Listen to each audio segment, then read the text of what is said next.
If you spend enough time scrolling through Reddit or TikTok, you'll walk away convinced that the job market is completely dead and that hitting apply is a waste of time. But the data tells a different story. The current U.S. unemployment rate is 4.2%. Visually, that means out of 100 people in the labor force, 96 of them are currently working. The reason your feed feels so hopeless is logistical. People with jobs are usually busy working, so they aren't posting content about their day. You're trapped in unemployed internet theory, hearing only from the small percentage struggling to get hired. Consuming this bias creates a cycle. Believing the market is cooked reduces your effort, causing rejections that confirm the false belief. The job market isn't the void your social media feed suggests it is. But if you let that echo chamber dictate your effort, you are effectively opting out of the 96% who are actually finding work. When you search for a way out, people claim you only have two choices: go back to school for a 4-year degree, or immediately quit your life to become a high-paid tradesman. But the 6-figure welder is often a myth.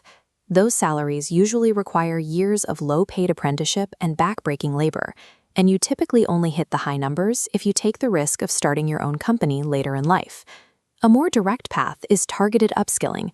This means ignoring the magical career pivots and focusing on short-term certifications or boot camps that teach a specific, high-demand technical skill in a few months rather than a few years. You don't need to reinvent your entire career to find a better role. Just acquire specific capabilities to skip entry-level requirements. Of course, skills alone aren't enough if you're invisible.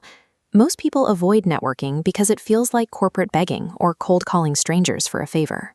Think of it instead as a coffee chat. You reach out to someone online who has the job you want and simply ask them how they did it. The goal isn't to get a job offer on the first call.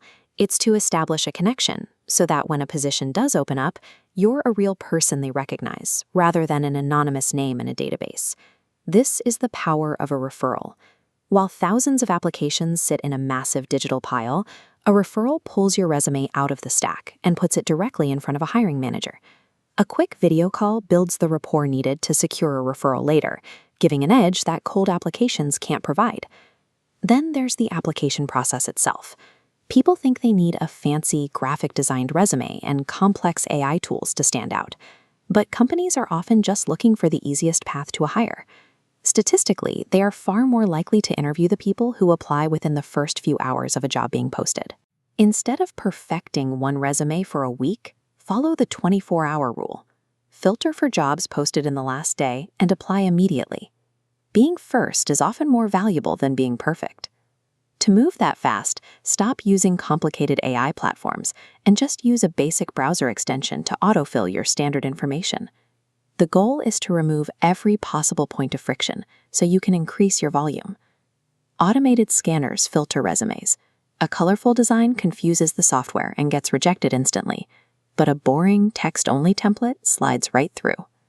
Inside that template, swap vague responsibilities for concrete accomplishments using $signs, percentages, and exact keywords.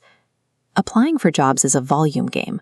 A plain resume arriving in the recruiter's inbox on day one consistently outperforms a beautiful one arriving a week late. None of this is a life hack that makes the work disappear.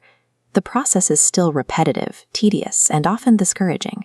But if you remove the emotional weight and the social media noise, the job hunt becomes a pure numbers game rooted in endurance. By treating applications as a frictionless daily habit, you stop taking individual rejections personally. You're just moving through the no's to find the yes. This timeline represents the law of averages. If you keep your application volume high and your process efficient, you are staying in the game long enough for the odds to eventually shift in your favor. Probability is on your side, provided you don't quit. The only way to ensure you never get hired is to stop trying.